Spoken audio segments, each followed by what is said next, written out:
Hello.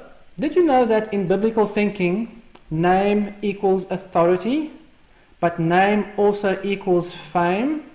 So, by obscuring the name of the Creator, Satan attempts to interfere with the Creator's authority, and Satan attempts to interfere with the Creator's fame. Let me show you.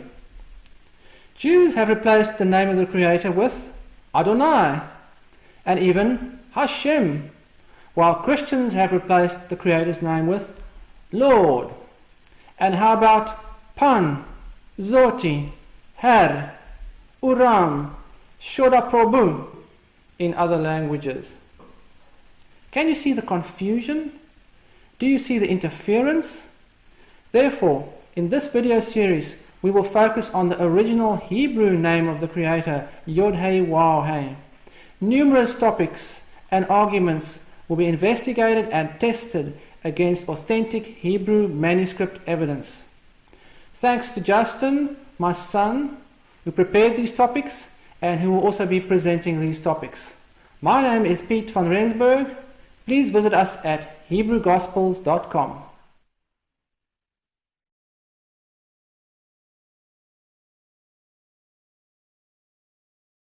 Hello everyone, and welcome back to the series on Nehemiah Gordon and the pronunciation of the Tetragrammaton Yod Hey Waw Hey. This is session number 7, part B of 8 technical linguistic proofs from the Masoretic text itself that the vowels on the name, the vowels Shua, Cholam, Kametz, are the vowels of Adonai. So in the previous session, we looked at the first 3 evidences that prove the vowels on the name belong to Adonai.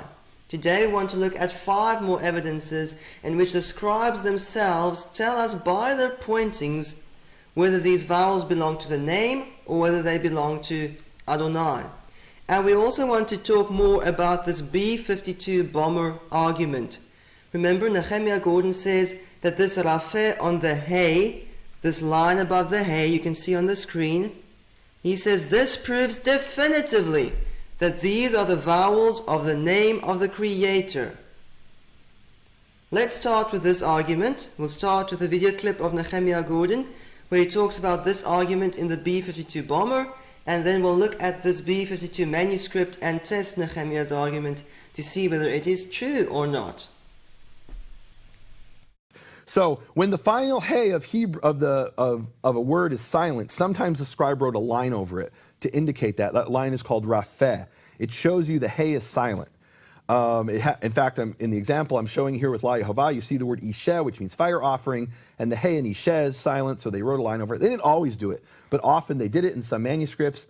Now, in this YHWH and 5 other manuscripts, 6 manuscripts, there's Yehovah with a line over the hey that shows you the final hey is silent. Okay, no problem. But if those are the vowels of Adonai, the y, the final letter of Adonai, is not silent. And so there's no way that that line, that Raphael line that tells you the last letter is silent, can have anything to do with Adonai. This proves definitively that these are the vowels of the name of the Creator of the universe, of the Father. Okay, so this argument looks very convincing. It sounds very good. Is it true? Let's look at the B52 manuscript and test Nehemiah's argument. So, remember, one cannot read this as La Yehovah and translate this as to Yehovah. Remember, I explained this to you in the previous session. The vowel here on the preposition and the shua next to it tell us that these vowels cannot belong to the name Yehovah. They come from Adonai, and that's covered in session number 6. Today we want to talk about this rafeh on the hey. So let's first of all understand what Nehemiah's argument is. Let's look at the word Adonai in this B52 manuscript. Here you can see the word Adonai. The final consonant is a yod, and it never takes a rafeh. It never takes this line above it, and yet here on the name we do have a line. And this is supposed to prove definitively that all the vowels you see on the name are authentic and belong to the name itself, and they do not come from Adonai. That's the argument.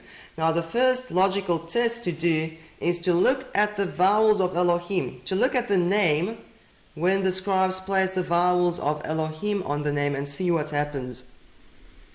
So here's an example of this, Deuteronomy 3 verse 24, and Moses says, Adonai YHWH, and remember by tradition this is not read as Adonai Adonai, it's read as Adonai Elohim. The scribes place Elohim's vowels on the name, and yet what do we see on that final hey of the name YHWH? We see a line above it. We see the rafeh above the final hey. Does this rafeh prove that all the vowels we see on the name are authentic and they belong to the name itself? No, these vowels come from Elohim. Let's look at the word Elohim. There you can see the word Elohim in the B52 manuscript. There is no line above the mem, the final consonant of Elohim. So yes, this rafeh does not come from Elohim, and it does not come from Adonai, but yet the scribes still placed this on the name when he put Elohim and Adonai's vowels on the name. And this does not prove that the name is Yehovah. So then how could it prove that the name is Yehovah? Why did the scribe put this line above the final hey of YHWH? And by the way, in this manuscript, the placing of the rafeh is inconsistent. Let's look at some examples. Here are some examples where you can see the name with Adonai's vowels with no rafeh on the hey. There you can see the name with Adonai's vowels with the rafeh on the hey. And now there you can see the name with Elohim's vowels without a rafeh on the hey. And in the previous slide we saw Elohim's vowel to the name with a rafeh on the hey. So this rafeh stripe is inconsistent. But why did the scribe often place it on the name? Because this particular scribe had the habit of often placing this rafeh on any final hey. Let's just look at another example. I want to show you that even in other words this rafeh stripe is inconsistent. Here we have the word bama, and it has a rafeh above the final hey. Here we have the word irashena, and we do not have a rafeh above the final hey. It makes no difference. It comes and goes. It makes no difference. Now, look at this phrase we have here, Adonai YHWH. Remember, this is read as Adonai Elohim. Now, let's apply Nehemiah's argumentation here and see whether it works. We're going to test his argument using the vowels of Elohim. So here you can see the name Yehovah with the full vowels, and it has what's called a rafeh on the final hey here. Now, in Elohim, the final consonant, the mem, is never silent, and it never has a rafeh written above it.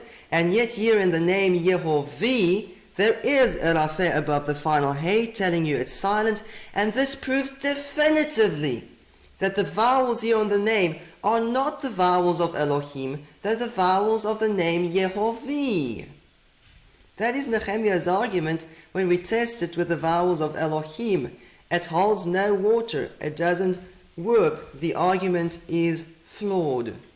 This rafeh stripe comes and goes, and it makes no difference to the pronunciation of the word, and also it does not prove that the vowels you see on the name are authentic. This is a flawed argument. So in the previous session, we discussed that these three evidences work even in the B52 manuscript. Even in the B52 manuscript, these three evidences tell us that the vowels on the name belong to Adonai, they do not belong to the name itself. And we also discussed that Nehemiah Gordon has never shown any manuscript evidence to prove that the name is Yehovah with the prepositions or with this phrase Adonai YHWH. We've never seen any Masoretic manuscripts that always read Adonai Yehovah and Yehovah Adonai and never change to Elohim's vowels. We've never seen any Masoretic manuscripts that read Lihovah, Bihovah, Kihovah, Wihovah, and so on. There's no evidence for it. All the evidence we have say these vowels belong to Adonai. Now today we want to look at 5 more evidences. 5 more ways in which the scribes themselves tell us by their pointings that the vowels on the name belong to Adonai. So let's start with number 4, the first evidence we'll be covering today, the min preposition. And we're going to look at some rules of pointing, just as in the previous session. We're going to base our rules on factual manuscript evidence, and we will see that this preposition is pointed differently next to a word that begins with ye than next to a word that begins with a and a aleph, as we have in Adonai. So let's start with rule number 1. The pointing of the min preposition when attached inseparably. So when the min stands on its own as a separate word, it's always just min.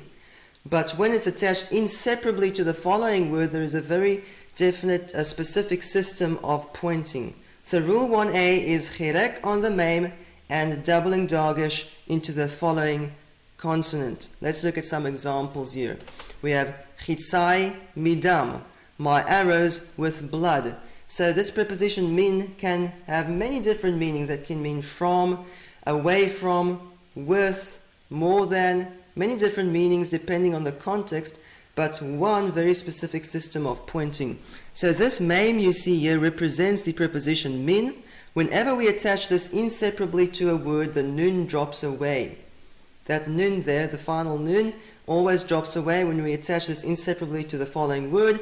Here we have the chirek, the one dot underneath the line, and that is the doubling dagesh or the dagesh chazak into the following consonant, with blood. Alright, let's look at some more examples. Here we have mitzarau, from his enemies. The pointing is chirek plus doubling dagesh into the following consonant.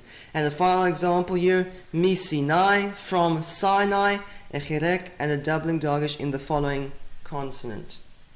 Okay, now how did the scribes point this preposition when attached inseparably to a word that begins with a yod and a simple shua, a word that begins with ye, as we would have in Yehovah? Let's look at some examples. The mem still has a chirek, but now we have a contraction. Let's look at some examples here.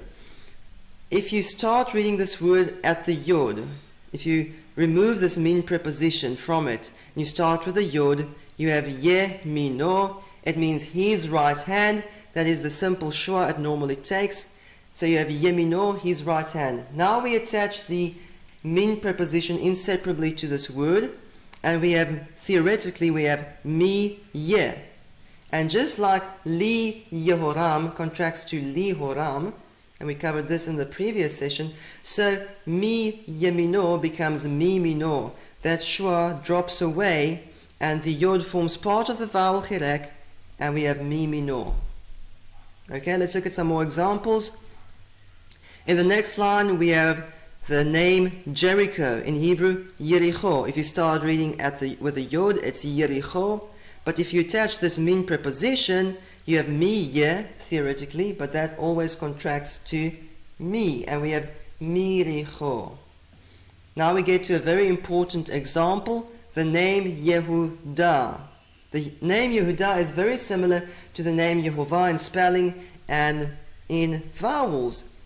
So let's look here at Yehudah.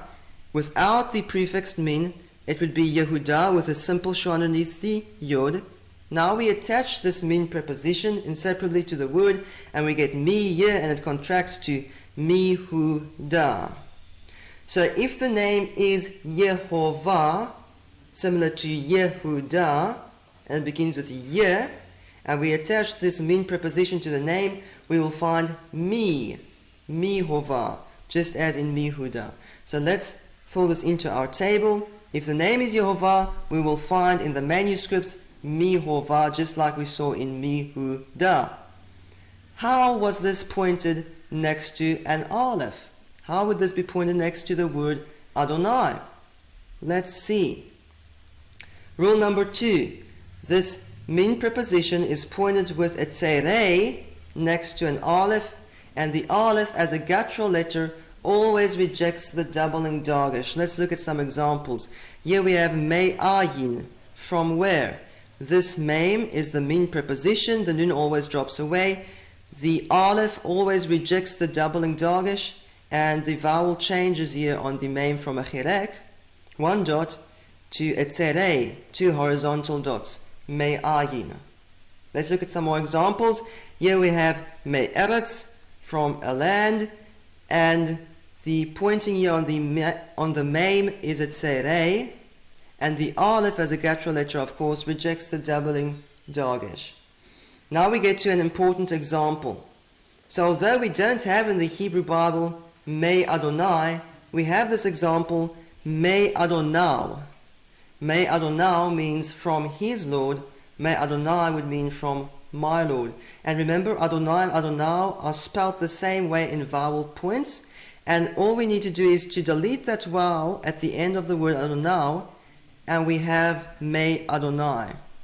We know that this would be pointed as May in front of Adonai because the first consonant of the word Adonai is an aleph, and we also know that the aleph also rejects the doubling dagesh.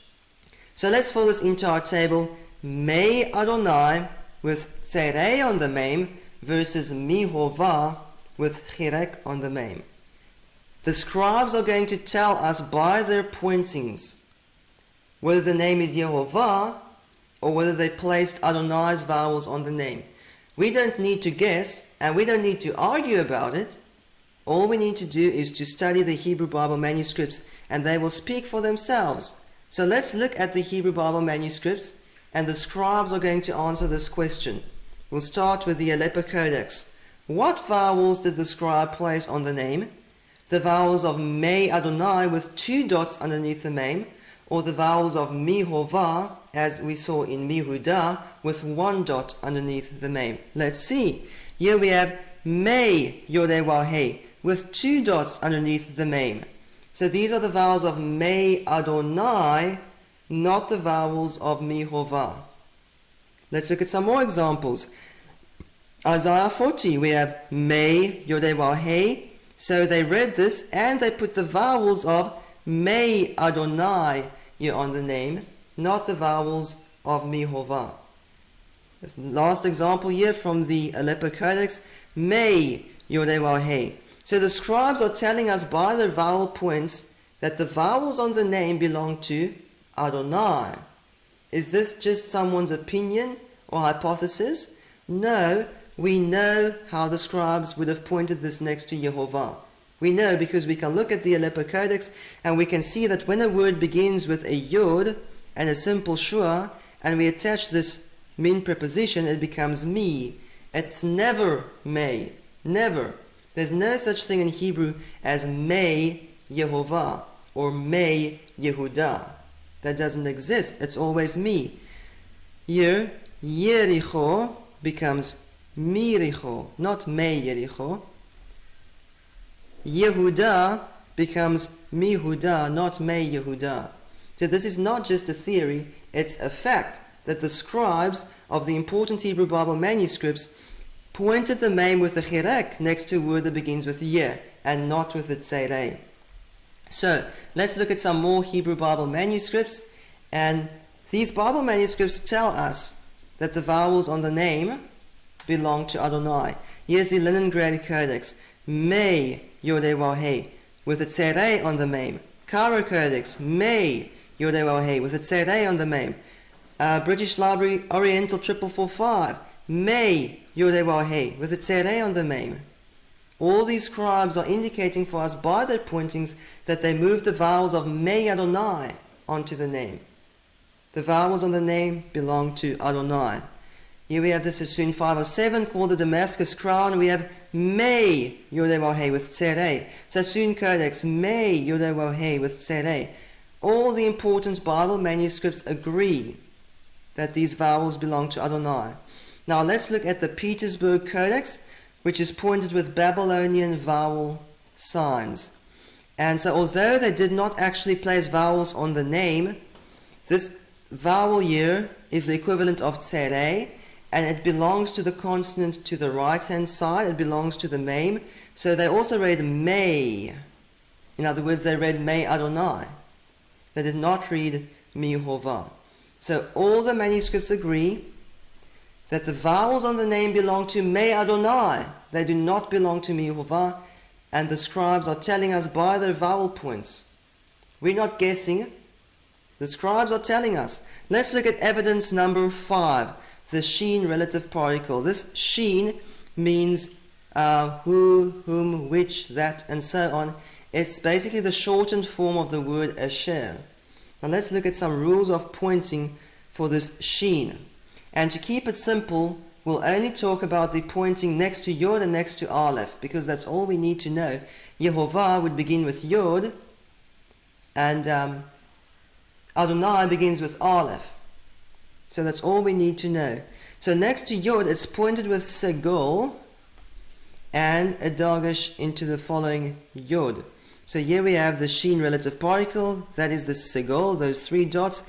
That is the doubling dagesh in the Yod. And we have She Yechonenu, that He is gracious to us. So if the name is Yehovah and it begins with Ye, with Yod and Shua, we will find, just as we see here in She Yechonenu, we will find She Yehovah with Segol and a doubling dagesh in the Yod.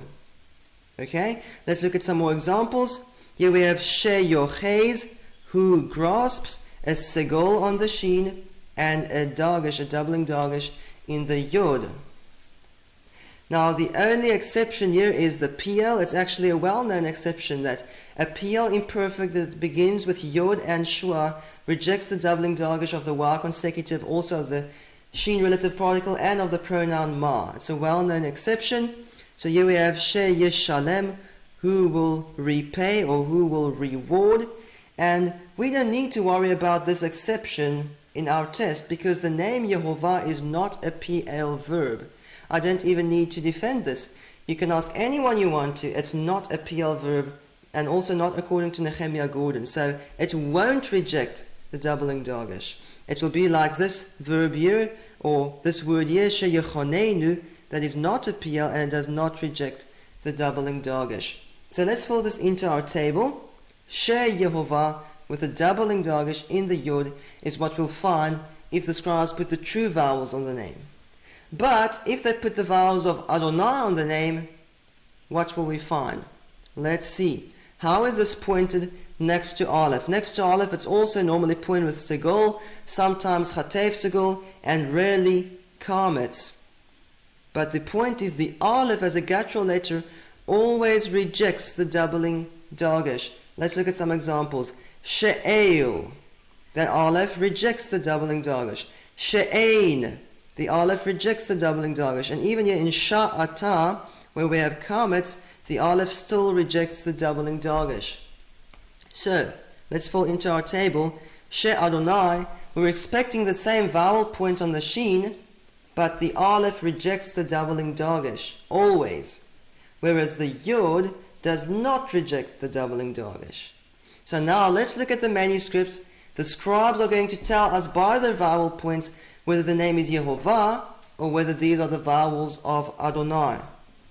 Here is the Aleppo Codex, Psalm 144, and we have this phrase, Ashrei ha'am sheyodewahei Elohau. Blessed are the people whose Elohim is Yod He Waw He. But now, look at the pointings here. We have this sheen attached to the name. Why is there no doubling dagesh in the Yod? Yod does not reject the doubling dagesh. Why would this dagesh be rejected? Because they actually read this as She Adonai. And in She Adonai, the Aleph as a guttural letter always rejects the doubling dagesh. So now the scribes move the vowels from She Adonai over onto the name, and we have something artificial. We have a Yod without a doubling dagesh next to a prefixed sheen, where it should have had one. It's because they put Adonai's vowels on the name. The scribes are telling us by their pointings that they placed Adonai's vowels on the name. Let's look at some more examples here. In the Leningrad Codex, we have She Yodewahei with no dagesh in the Yod. In the Sassoon Codex, we have She Yodewahei with no dagesh in the Yod. Why is there no dagesh in this Yod? Because these vowels actually belong to Adonai, in which the Aleph of Adonai rejected the doubling dagesh.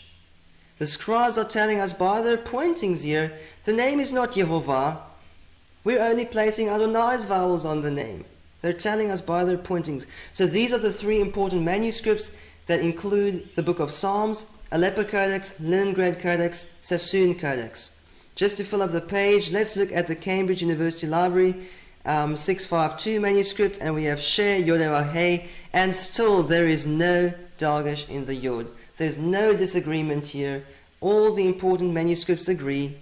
The vowels of She Adonai were placed on the name, in which the Aleph rejected the Dagesh, not the vowels of She Yehovah, in which the Dagesh would not be rejected. So now that we see evidence upon evidence upon evidence that prove these are the vowels of Adonai, I want to remind you of what Nehemiah Gordon teaches about these vowels on the name. Now, one of the things I immediately saw when I looked at the Hebrew manuscripts is that the name doesn't have the vowels of Adonai.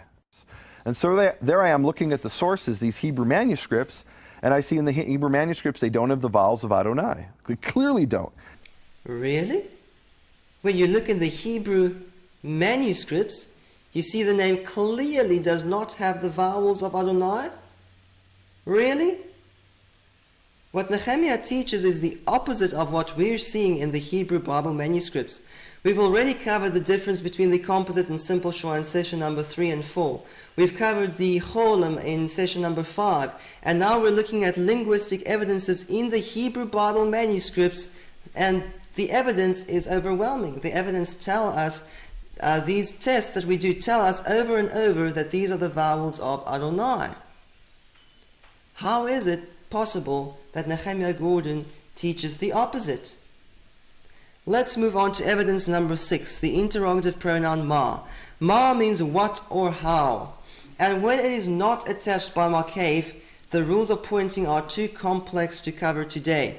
But when it is attached by makef, the rules are very simple and straightforward and precise.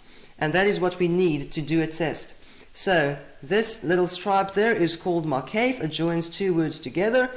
Although in the printed versions makef is a long stripe, the length of a consonant, in the Hebrew manuscripts makef is usually very short. And that's because, let's look at an example here in Mayakar. The space between that yod and that hey is extremely small. So that tiny little thing between the hey and the yod is the makef.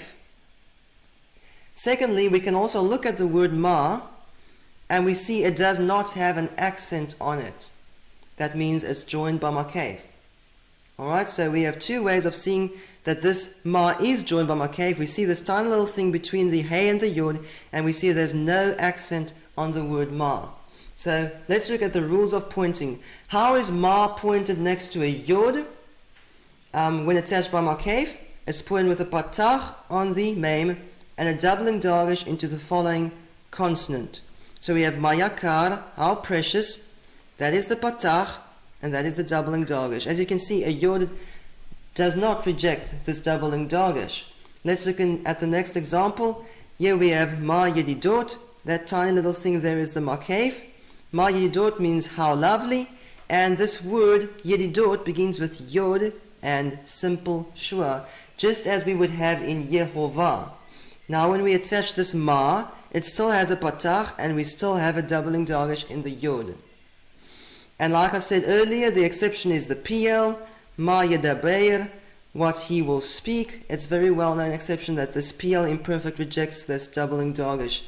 And like I said, we don't need to worry about this. The name Yehovah is not a PL verb. The name Yehovah is what you get when you read and write Hebrew in the wrong direction, like we discussed in session number 1. The name Yehovah is what you get when you place Adonai's vowels on the name in a grammatically correct way, as we discussed in session number 3 and 4. And other than that, I don't even need to defend it. You can ask anyone, Yehovah cannot be a PL verb. Alright, it's not going to reject the doubling dagesh. So let's fold this into the table. Ma Yehovah with patach and doubling dagesh in the yod. How is this pointed next to Aleph? Let's see. Next to Aleph, this ma is always pointed with kametz, and the dagesh is always rejected. And this is when it's attached by makef. So let's look at some examples. Here we have ma enosh, what is man? So we don't have a space between the hey and the aleph. That tiny thing there is the makef. We don't have an accent on the word ma, So clearly it's joined to the following one by makef, and we have a kametz on this mem. The kametz is basically a patach with a dot underneath it, or a little line with a dot underneath it. And the aleph always rejects the doubling dagesh. Let's move on to some more examples here. Ma'adir. This verse actually says, Ma'adir shimcha b'chol ha'aretz. How majestic is your name in all the earth. And because this is attached to a word that begins with an aleph, the pointing is kametz. There's the makef. The aleph always rejects the doubling dagesh. One last example here. Ma'ahavti, how I love. The pointing here is kametz and no doubling dagesh, because we attach this word ma by makef to a word that begins with aleph. So although we don't have in the Hebrew Bible ma Adonai attached by makef, it's not a problem. Whenever it's attached to a word that begins with an aleph, it rejects the doubling dagesh, and the pointing on the mem is kametz. So there you can see the difference. Ma Adonai with kametz and no dagesh versus ma Yehovah with patach and dagesh.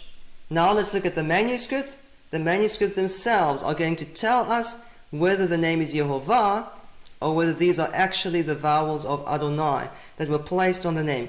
And as you can see, this is a double test. In the previous test, the sheen, the only indication was the absence or presence of the dagesh. Now in number 6, the absence or presence of the dagesh plus the vowel on this mem will give the answer. So let's start the Aleppo Codex. We have Ma YHWH. What is the vowel on the mem? It's a kametz. We have a stripe plus a dot underneath it. A kametz. Why is it a kametz? Because it comes from Ma Adonai. When you attach this to a word that begins with yod, it never takes kametz. Now look at the yod. There's no dagesh in that yod. Why is there no dagesh in the yod? Because these vowels you see on the screen on the name belong to the word Adonai, in which the first consonant is an aleph, a guttural letter that rejects the doubling dagesh. Let's look at more manuscripts. Leningrad Codex, Ma YHWH with kametz and no doubling dagesh. Cairo Codex, Ma YHWH with kametz and no doubling dagesh. Why? Because the scribes put Ma Adonai's vowels on the name, not the vowels of Ma Yehovah. Sassoon Codex, we have Ma YHWH with kametz and no doubling dagesh in the yod. Why? Because they didn't place the true vowels on the name here. We would have found Ma Yehovah with a patach and a doubling dagesh. They put Adonai's vowels on the name. That is a kametz because it's attached theoretically to Adonai. That's how they pronounce it, and these are the vowels that they place here for us. Okay, now let's look at the Petersburg Codex, written with Babylonian vowel signs. Although they don't place vowels on the name, here we have the pronoun ma in front of the name, and it is pointed with kametz. With kametz and not with patach. What does a patach look like in the Petersburg Codex? Here you can see ma tov, how good, and that is the patach. So even here in the Petersburg Codex, we see they read this as Ma Adonai, not as Ma Yehovah. So even though in modern Hebrew both the kametz and patach are pronounced as ah, in Tiberian Hebrew, medieval Hebrew, they were pronounced differently. And to this day we have these manuscripts that preserve these two different vowel signs. And the scribes tell us by their meticulous pointings and by their precise system of pointing that these vowels we see on the name belong to Adonai. So we see here we have a double test in number 6. Not only does the vowel here on the mem tell us that these vowels come from Adonai, but the absence of the dagesh in the yod also tell us that these vowels come from Ma Adonai. They do not belong to the name itself. Let's move on to evidence number 7, the interrogative hey when attached to the name. So of course the article, the hey that represents the article, is never attached to the name, but this interrogative hey is attached to the name in one place in the Hebrew Bible. And this is going to be a very interesting test. So how is this pointed this interrogative hey normally pointed? It's normally pointed with a chatev patach. Remember, what is a chatev patach? You have the stripe, which is the patach, and the shwa next to it, these two dots. Together it's chatev patach. So this is halohu, is he not? This hey is almost like a question mark, but it comes at the beginning of the sentence in Hebrew. Halanu ata, do you belong to us, or are you for us? Hashomarim, in context, whether they would keep. It's almost like a question. So it's normally pointed with chatev patach. Now, how is this pointed next to a word that begins with yeh? Rule number 2 says this interrogative hey is pointed with a full patach next to a guttural and next to a shwa. So here we have ha'im. This is a full patach without a shwa next to it because the following consonant is a guttural. Here we have hamma'at, and here we have a full patach because you can't repeat another shwa there next to this shwa on the mem. You can't have two shwas back to back at the beginning of a word. That's the general rule. And here they avoid it by placing a full patach on the hey. And now we get to an important example. Ha yedatem. Normally the word begins with yod and shwa. Yedatem. Now it's ha yedatem. Do you know? So if the name begins with ye, as here in yedatem, we will find ha yedatem, we will find ha Yehovah. Okay? Ha Yehovah with full patach. Okay. How would this be pointed next to Adonai? So first of all, you might think it would be pointed in the exact same way, because here we have ha'im next to an aleph, and here we have ha yedatem next to yod with shwa. And here we even have ha'asher. Adonai begins with aleph and chatev patach. So you'll think that it would be ha-Adonai. Except that we know from many other examples in the Hebrew Bible that when we have a patach and a chatev patach next to each other on the word Adonai, it contracts. And we covered this in the previous session, that ba-Adonai contracts to ba-Donai. And la-Adonai contracts to la-Donai. And wa-Adonai contracts to wa-Adonai. And even ka-Adonai contracts to ka-Adonai. So we know that ha-Adonai would also contract to ha-Donai. Because when you have this patach on the prefix, the chatev patach on Adonai drops away. It's a standard contraction for the word Adonai. So here we have the difference. Adonai with no vowel on the aleph versus Ha Yehovah with a vowel sign, in this case a shwa on the yod. Now let's look at the most important Hebrew manuscripts, and the scribes are going to tell us by the vowel points whether they put Adonai's vowels on the name or Ha Yehovah's vowels on the name. Here we have the Aleppo Codex, and we have Ha YHWH Ein B'Tzion. Is YHWH not in Zion? Based on the consonants. But when you look at the vowels, what do we see? We see Ha, and what happened to the vowel underneath the Yod? There's no vowel underneath the Yod here. In Ha Yehovah, there would have been a vowel there. There's no reason for that shwa to drop away. In fact, you can just, by looking at this word, you can see it's artificial. They place the vowels of Adonai on the name, in which the vowel on the aleph has dropped, and the vowel here on the yod represents the vowel of the aleph of Adonai. Now, just keep in mind that there is a small number of manuscripts, or a small percentage of manuscripts, in which we cannot do this test. There are these manuscripts that in which the scribes who wrote them used a simple shwa to represent a silent aleph. And we talked a lot about this in the previous session. Here we have Le'Elohim, the aleph is silent, and here we have Le'Elohim's vowels on the name, and there is a shwa on the yod. In this style of pointing, the scribes used a simple shwa to represent the silent aleph of Le'Elohim, Ladonai, Hadonai, and so on. So you'll have a shwa there anyway to represent the silent aleph.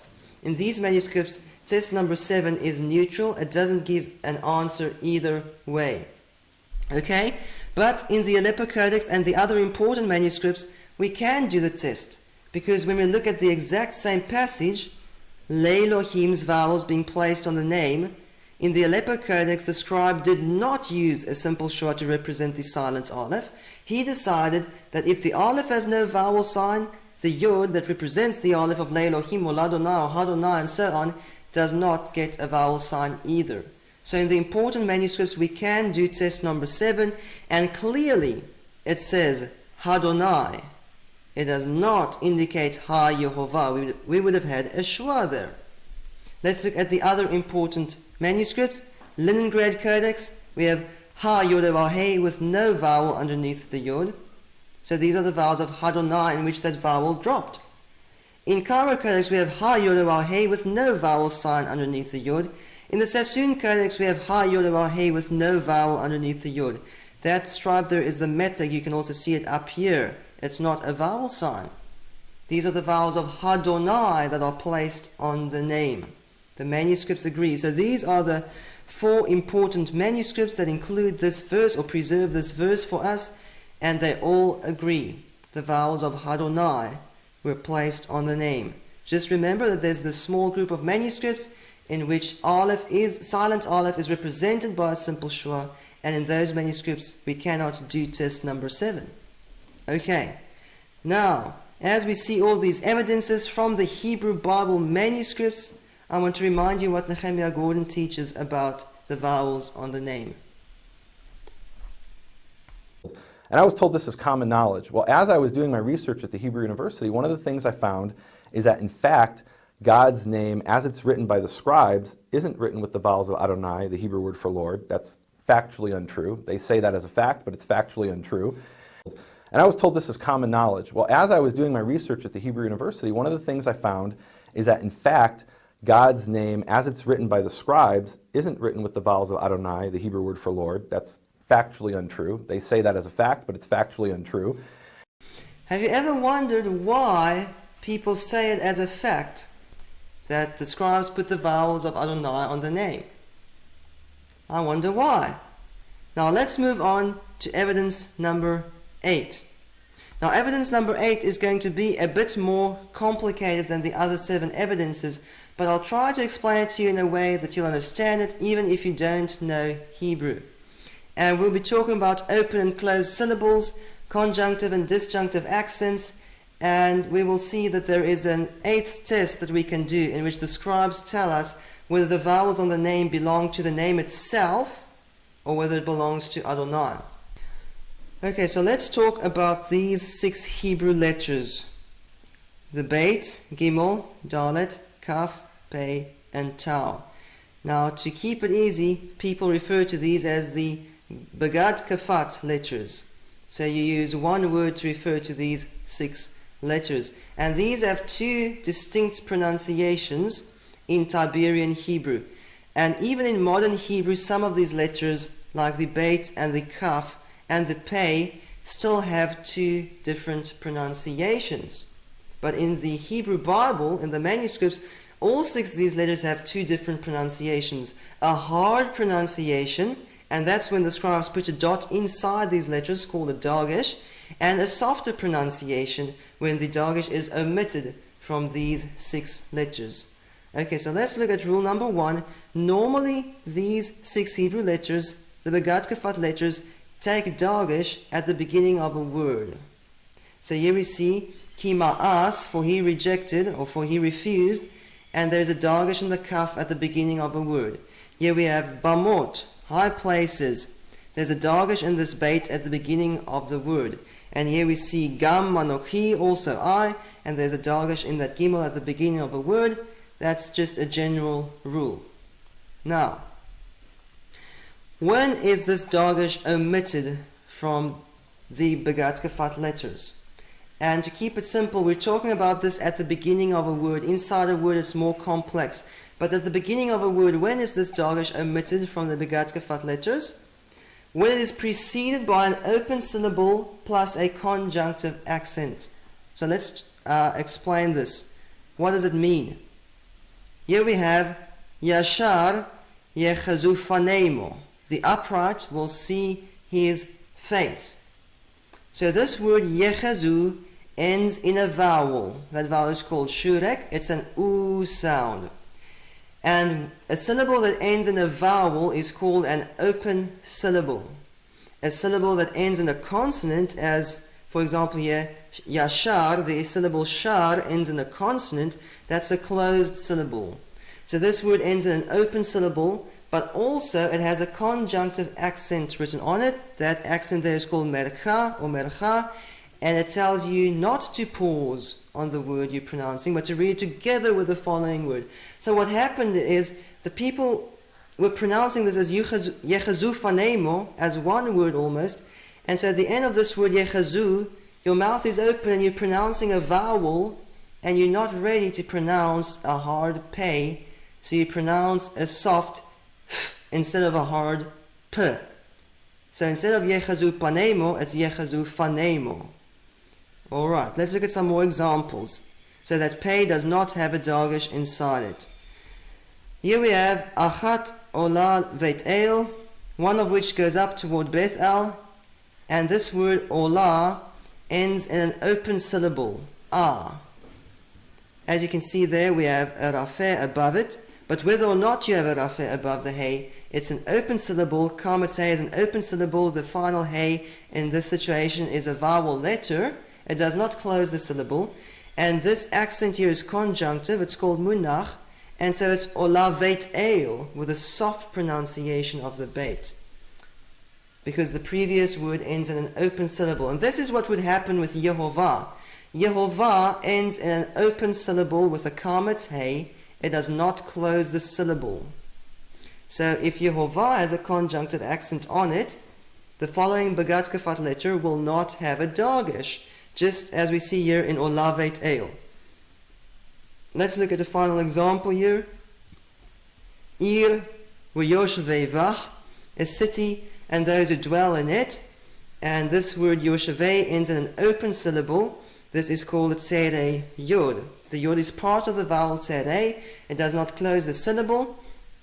And again, this accent mercha. So you read this together with the following word, and it's not Yosheveh Bah, it's Yosheveh Vah, with a soft beit, because the previous word ends in an open syllable plus conjunctive accent. And this is only true when the word also has a conjunctive accent. Because let's look at some examples where we have an open syllable plus a disjunctive accent, an accent that tells you to pause. So here we have Waya'asu peri. This word ends in u, just like YHWH. So why is it YHWH fanemo, but it's Waya'asu peri? It's because this word Waya'asu has the accent revia mugrash on it. It tells you to pause at that word. So you say Waya'asu, pause, okay, ready to pronounce a hard pay, peri. Whereas in the other example, you pronounce these two together and you say YHWH fanemo. Let's look at some more examples. So there is a dagesh in that pay because the previous word has a disjunctive accent on it. Here we have kiata tavi, and that tau there has a dagesh inside it, indicating the hard pronunciation of the tau. Why? Because here we have ah, just as we had in ola. Here we have ta, and then a hard tau next to it, because we have a disjunctive accent on this word called revia. Kiata, pause, tavi. Alright, one last example here. Wecharbi, tochal. And this word charbi ends in an open syllable, chirek yod, in which the yod is part of the vowel chirek. Why do we have a hard tau with a dagesh inside it? Because the previous word charbi has a disjunctive accent on it called a tifcha, and so you say charbi, pause, hard tau. So let me show you in the table what the conclusion is.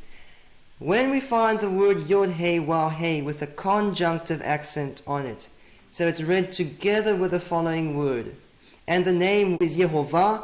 The name ends in an open syllable. Yehovah ends in an open syllable, and we'll find a soft beit next to it pronounced v instead of b. We'll find a soft kaf next to it pronounced ch instead of k. In modern Hebrew they say ch. So even in modern Hebrew, this beit, kaf, and also the pei is pronounced differently with and without the dagesh. Now, how about Adonai? If these vowels on the name belong to Adonai, what will we find? So, rule 1c, these letters, the Begat Kafat letters, also take a dagesh at the beginning of a word when preceded by a closed syllable plus conjunctive accent. What does that mean? Here we have Mecharbi, Tochal Basar. This word Tochal has the conjunctive accent Munach on it, and you read these two words together, Tochal Basar. Why is there a dagesh in the beit? Because the previous word closed the syllable. This lamed of Tochal closed the syllable. Now the really interesting thing is that the diphthong I, as we have in Adonai, closes the syllable. So here we can see an example of it. Avshai ben Tzeruya. Avshai ben Tzeruya, with a hard beit, a dagesh inside this beit. Why? Because the yod here is not a part of the vowel ah. It's a consonant. It forms a diphthong and it closes the syllable. Avshai ben Tzeruya, not Avshai ben Tzeruya. And the exact same thing happens with Adonai. Even though it's Kametz yod, the yod still closes the syllable. So here we have Adonai darashti. This accent here is called galgal, also called yerach. It's a conjunctive accent. We read these two words together, Adonai darashti, and we have a hard dalet with a dagesh inside it, because Adonai closes the syllable. So in our table, even if we have a conjunctive accent on the word Adonai, the following Begat Kafat letter will have its hard pronunciation with a dagesh inside. Whereas in Yehovah, we will find this soft pronunciation without the dagesh. Now, before we actually do this test with a name, I first want to show you that it really works, and that we can actually use this test, number 8, to prove whether a certain word in the Hebrew Bible has dummy vowels written on it or its true vowels written on it. So we talked about Kativ Krei Perpetuum in session number 3. Kativ Krei Perpetuum is where a certain word in the Hebrew Bible is always or perpetually read or pronounced differently than the way it's written in a specific situation. So what do we have here? We have, based on the consonants, ha'aretz, hahu, the land, the he, or that land, using a masculine that to refer back to a feminine land. So they don't read it that way by tradition. They read this as ha'aretz, hahi, the land, the she, or that land, using a feminine that to refer back to the land. And what they do is they put the dummy vowel of the word he, the Hebrew word he, on the Hebrew word who. But because this occurs more than 100 times, nearly 200 times in the Torah, they don't tell you in the margin to read it differently. So you can look here in the Aleppo Codex, in Deuteronomy 29, there's no note in the margin telling you how to read this word. So some people mock the Kativ Krei Perpetuum theory, and they say, oh, it's imaginary. They don't tell you in the margin how to read it, so it's all imaginary. Well, I want to show you that I can prove from the Masoretic text itself that this word has a dummy vowel on it, and that this dummy vowel belongs to the Hebrew word he. And how are we going to prove this? Because if you read what's actually written here in the text, you read the hey, then the cherek, then the waw or the vav, you read this as heave or hiu. This waw or vav, no matter how you pronounce it, closes the syllable. Whereas in he, the yod is part of the vowel cherek, and the aleph is silent. So the word he does not close the syllable, but if you read this as heave or hiu, pronouncing what's actually written here, then the syllable is closed. And so using this argument of the open and closed syllable will prove beyond any shadow of a doubt whether this vowel here is a dummy vowel or the true vowel of the word it's written on. So let's look at some examples here. And we'll have to use the Leningrad Codex because, remember, most of the Torah has been lost from the Aleppo Codex. These passages we need to look at do not exist anymore in the Aleppo Codex. So here we have the word in question, Hey Waw Aleph with the Cherek. Was this pronounced as heave, the way it's written black and white, or was this pronounced as he with a dummy vowel written on it? We can test it in this passage because this accent here is conjunctive, it's a mercha, and the following word on the next line begins with a beit, which is a begat kafat letter. So, if this closes the syllable, if this is really pronounced as heave or hiu, then we will find hiu ba'enayim with a hard bait. But what do we find here in the Bible? We find this word in question and va'enayim with a soft bait. What does this tell us about the previous or the preceding word? It tells us that the preceding word ends in an open syllable. In other words, if you read this as heave or hiu, that's not what the Masoretes intended for you to do. They placed that vowel there to represent the Hebrew word he, which leaves the syllable open, so that you read this as he va'enayim, not heave ba'enayim.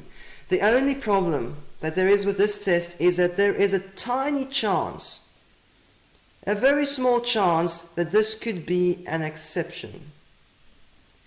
And so it is not a good idea to base our conclusion on one single example, because there's a small chance that this one single example could perhaps be an exception. But if we look at multiple examples, there's no way that we're looking at the exception, we're looking at the rule. So let's look at some more examples of this. Here again we have the word in question, and it has the conjunctive accent meupach written on it. So you're going to read these two words together. And the following word begins with a kaf, which is a begat kafat letter. So, was this read as heave kesuto, or was this read as he chesuto with a soft kaf? Look there, there's no dagesh in the kaf. There's no dagesh in the kaf. This tells us that the previous word, the vowel on the previous word, belongs to a word that leaves the syllable open. Remember, the consonants and the vowel points are two separate systems. Whether or not the word that's actually written here in consonants close the syllable is not the question. But the question is, this vowel point here, does it belong to this word, or does it belong to a different word? And the fact that here we don't have a dagesh in the kaf tells us that the vowel point on the preceding word belongs to a word that leaves a syllable open. So this was read as he chesuto with a soft kaf, not heave kesuto with a hard kaf. Now with two examples, there's not really a chance that both these could be exceptions. Really, just with two examples we can be pretty sure that this is a dummy vowel. But let's keep going and look at two more examples so that we can make 100% sure we know what the answer is. So here we have the word in question with the conjunctive accent munach, and the following letter is a kaf. And again, it's a soft kaf. So this was read as wehi cheha, not wehiv keha. The absence of the dagesh here tells us that the previous word's vowel belongs to a word that leaves a syllable open. One last example here. The word in question with munach, and followed by a word that begins with kaf. And again we see that this was read as wehi cheha, not wehiv keha. This is the only linguistic evidence that I know of to prove that the vowel you see here written on this word is a dummy vowel, and that this word, the way it's written black and white, is a gibberish word. And yet it is such a strong evidence that there's no arguing about it. No one has to argue about it. The scribes told us by their vowel pointings that this is a dummy vowel, and we can do the exact same test with a name. The exact same test. So let's just remind ourselves, what is the difference between Yehovah and Adonai? How will we do the test? Here we have achat Ola Beit El. If the name is Yehovah, it ends in A, just like this word Ola, and the following Begat Kafat letter will therefore have its soft pronunciation, if Yehovah has a conjunctive accent on it. Whereas if those vowels are really the vowels of Adonai, remember here, Avshai ben Tzeruya and Adonai Darashti, where we have, although we have a conjunctive accent on this word that ends in I, the following Begat Kafat letter has a dagesh inside it because Adonai closes the syllable. So, back to our table, if it's Yehovah, we'll find Yehovah V, and we'll find Yehovah Ch.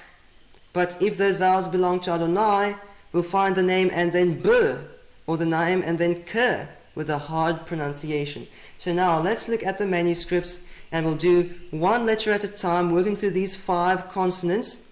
The Pei never occurs next to the name with conjunctive accent, and the scribes are going to tell us by their pointings whether the pronunciation Yehovah is authentic, the true pronunciation of the name, or whether Yehovah is like pronouncing this other Hebrew word as Hev. They're going to tell us by their pointings. So let's start here in the Aleppo Codex. YHWH with the conjunctive accent Munach, and the following consonant is a beit. So it's YHWH Bachem. What does this dagesh in the beit tell us? It tells us that the previous word, although it has a conjunctive accent, does not end in a vowel. It does not end in an open syllable, because then it would have been Yehovah Vachem. So we see that these vowels of the name belong to Adonai, in which the last syllable is closed. They do not belong to Yehovah, in which the last syllable is open. Now again, there's a very small chance that this one example could be an exception. So let's look at multiple examples so that we can make 100% sure we are looking at the rule. We're not just looking at one strange exception. So here again we have YHWH with a conjunctive accent, and the following consonant is a beit, and it has a dagesh inside it. This dagesh tells us that the vowels on the previous word belong to a word in which the last syllable is closed. In other words, they belong to Adonai, Adonai b'yad, not Yehovah v'yad. Let's look at the other manuscripts. Leningrad Codex, YHWH with conjunctive accent and a dagesh in the following beit. And the Cairo Codex, conjunctive accent, Tilisha Ketana, and a dagesh in the following beit. So this is not supposed to be read as Yehovah v'charbo. You read this as Adonai b'charbo. Adonai closes the syllable, and the following Begat Kafat letter takes a dagesh. So just like this evidence told us that Hev is a gibberish word, so this evidence tells us that Yehovah is not a genuine Hebrew word. The vowels on the name belong to Adonai, in which the last syllable is closed. Sassoon 507 manuscript, the Damascus Crown, has YHWH with a conjunctive accent Mercha and a dagesh in the following beit. Sassoon Codex, YHWH with a conjunctive accent Munach and a dagesh in the following beit. All these manuscripts give the same answer.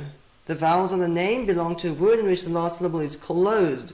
They belong to Adonai, not to the name Yehovah. Now, I won't be showing you many examples from the Petersburg Codex, because remember, it's written with Babylonian vowel signs, and also most of the accent signs look different.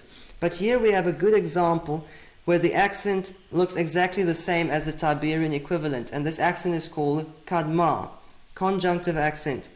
And the following beit there has a dagesh in it.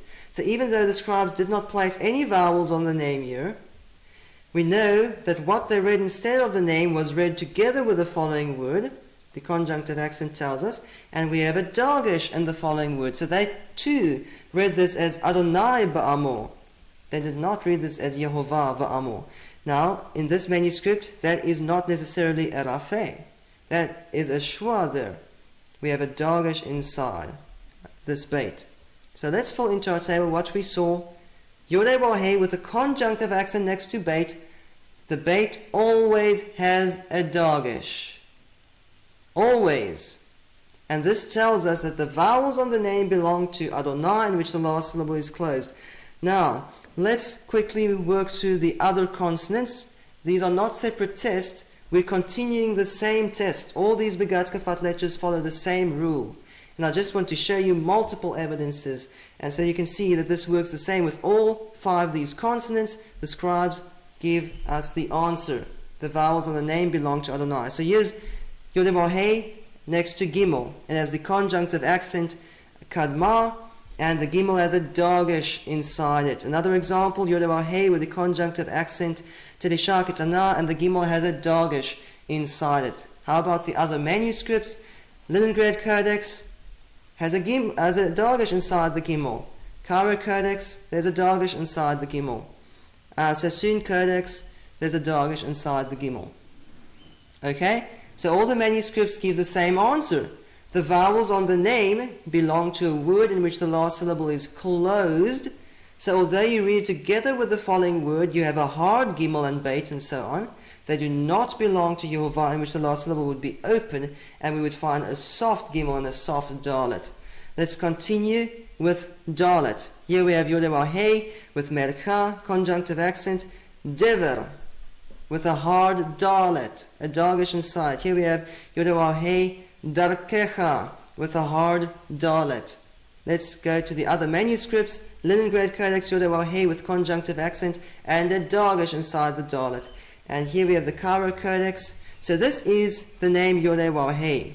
We know this not only from other manuscripts, but we can see the Yod there, the Shua there, the Kametz there. You can see part of the Wow, and you can see the final Hey. Has the conjunctive accent Meupach, Dibarti, with a hard Dagesh, a hardening Dagesh in the Dalet. And there in the Sassoon Codex, Yod-Heh with Munach Darkecha. So all the manuscripts agree. All these important manuscripts agree. The scribes are telling us by their pointings that the vowels on the name belong to Adonai, in which the last syllable is closed. Sassoon 507, Yod-Heh with Merka, and followed by a hard Dalet. And in the 4445, the same thing. There's no disagreement. We don't know of any exceptions we need to worry about here.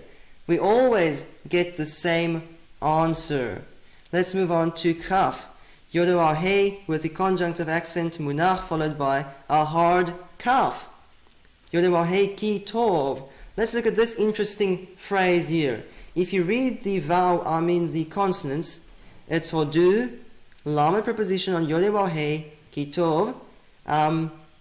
So it's give thanks to Yod-Heh, for he is good. But what do the vowels say? The vowels say Hodu Ladonai Ki Tov. The vowel on the Lamed preposition tells us this is Ladonai, not Lihovah. Not only that, the name has a conjunctive accent written on it, and the following Kaf is a hard Kaf with a Dagesh inside it. This is as clear as day. This is not Hodu Lihovah Ki Tov. This is Hodu Ladonai Ki Tov. Very clear. Here are multiple examples from the Aleppo Codex, different places in the Psalms where we have the same phrase. It always gives the same answer. Let's look at the other manuscripts. Yod-Heh Ketsid Ki with a hard Kaf. Yod-Heh Ketsid Ki with a hard Kaf in the Sassoon Codex. There's no disagreement here. 4445, Yod-Heh with the accent Meupach, Kol Bakor. So let's just read this. Vayaharog Yod-Heh Kol Bakor Beretz Mitzrayim. Then Yod-Heh slew every firstborn in the land of Egypt. And although the name here has a conjunctive accent written on it, the following Kaf has its hard pronunciation. The same year in the Sassoon 507, the Damascus crown. Although the name has its full set of vowels, so-called full set of vowels, Shua, Cholam, Kametz, the following Kaf is hard. This tells us this was not pronounced as Yehovah Kol Bechor. This was pronounced as Adonai Kol Bechor with a hard Kaf. The vowels here, Shua, Cholam, Kametz, belong to Adonai, in which the last syllable is closed, based on the Hebrew manuscripts themselves. So now only Tau is left. Remember, we don't have examples of Yod-Heh with conjunctive accent next to Pei. So let's move on to Tau. Aleppo Codex YHWH with Munach followed by a hard Tau. Leningrad Codex. Let's just read this phrase. Torat YHWH Temimah. The Torah of YHWH is perfect or complete. And yet, if you look at the pointings, you have a hard Tau. A hard Tau. So this is not Torat Yehovah Temimah with a soft Tau. This is Torat Adonai Temimah with a hard Tau, based on the manuscript itself. Other manuscripts, here's another example from the Leningrad Codex. Here's the Cairo Codex with Merkah and a Dagesh in the Tau. Although this is not a very good scan, we can still see the Dagesh there. Sassoon Codex, YHWH with Munach followed by a hard Tau. All the manuscripts agree. There is no disagreement here. The vowels on the name belong to Adonai, in which the last syllable is closed. They do not belong to the name Yehovah, in which the last syllable would be open. And so yes, there is a chance that one of the examples I showed you could be an exception. And you could even argue that perhaps two of the examples I showed you could be exceptions. But that means more than 20 of the examples I've showed you are not exceptions. We're looking at the rule. Can you see the evidence is overwhelming? I do not know of a single evidence in the Hebrew Bible that proves the name is Yehovah. I know of 8 evidences that prove the name is not Yehovah, that prove these are the vowels of Adonai. And I do not know of any Hebrew manuscripts in which these 5 tests say the name is Yehovah. Nehemiah Gordon has never shown any Hebrew Bible manuscripts in which these 5 tests prove the name is Yehovah. We do not know of any such evidence. All the evidence we know of tell us that these are the vowels of Adonai. So, as we're finishing up on this argument, let's just remind ourselves, what does Nehemiah Gordon teach about the vowels on the name? Now, one of the things I was told, and everyone knows, it's a fact, it's common knowledge, which is that the vowels of the name YHWH in the Bible are the vowels of Adonai, which means Lord. And I immediately saw, as I was reading these manuscripts, that was simply, it was a fact and it was common knowledge, but it was factually untrue, like provably, definitively just untrue.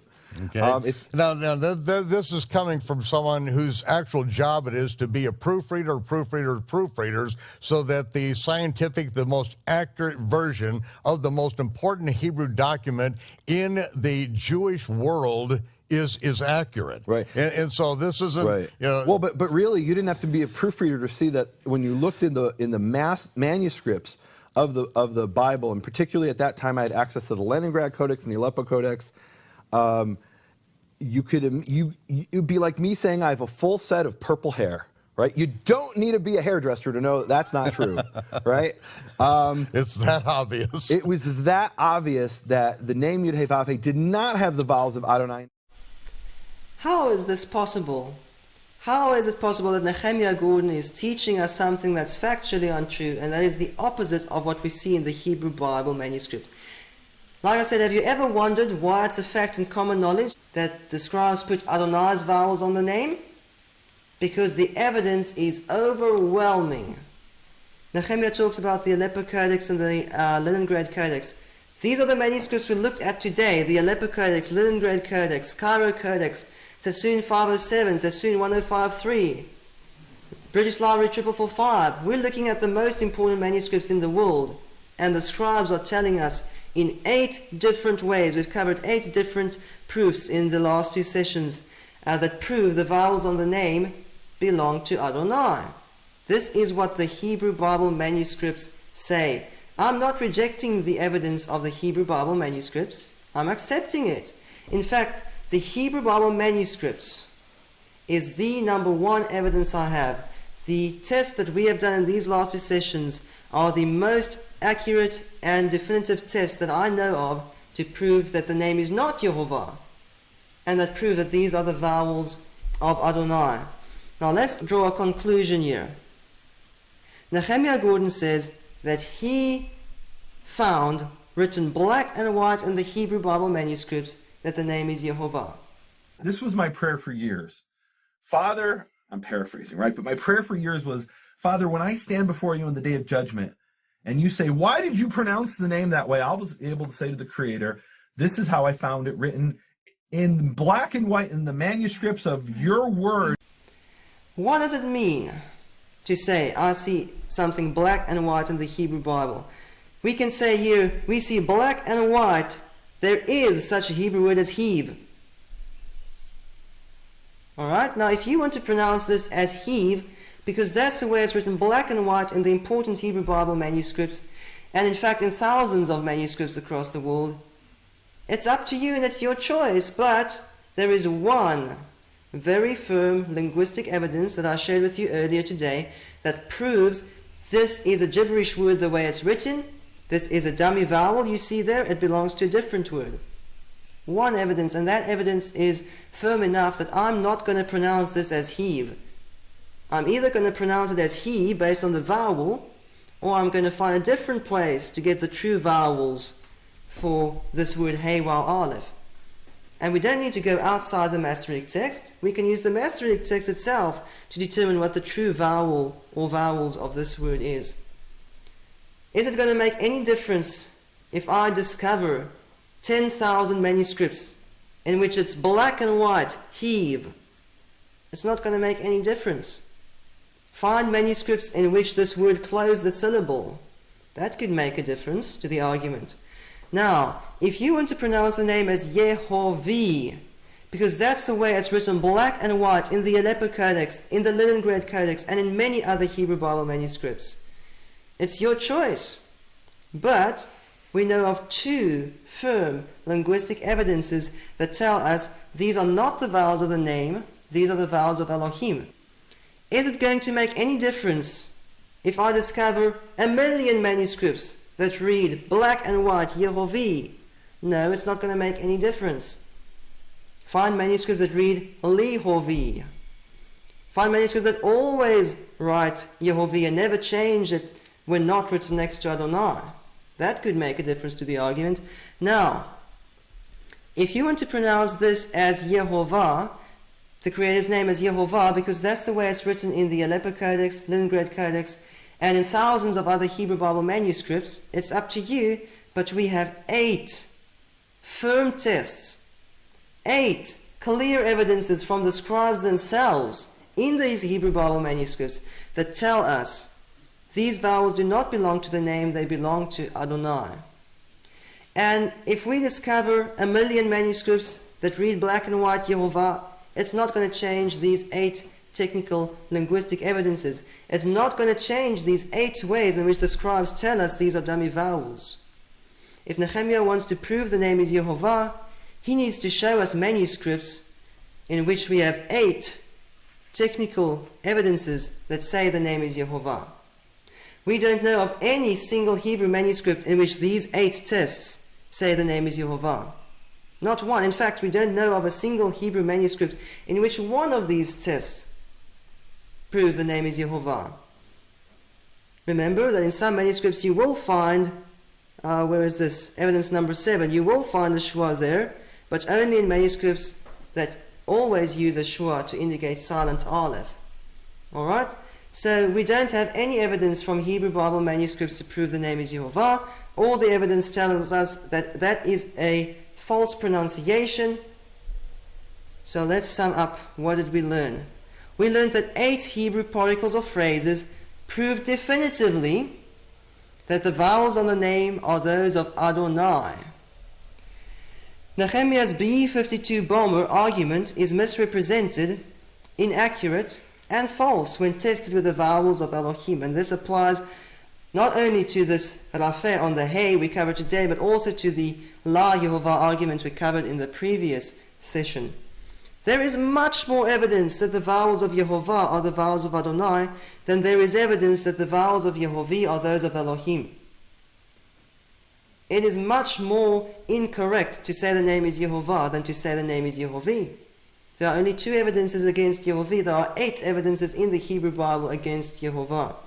On the other hand, Nehemiah Gordon teaches that in the B52 bomber that I found the hey, of YHWH's name proves definitively that the name is Yehovah.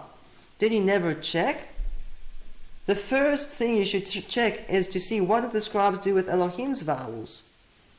This tells me that Nehemiah Gordon either never checked or he doesn't care. One of the two.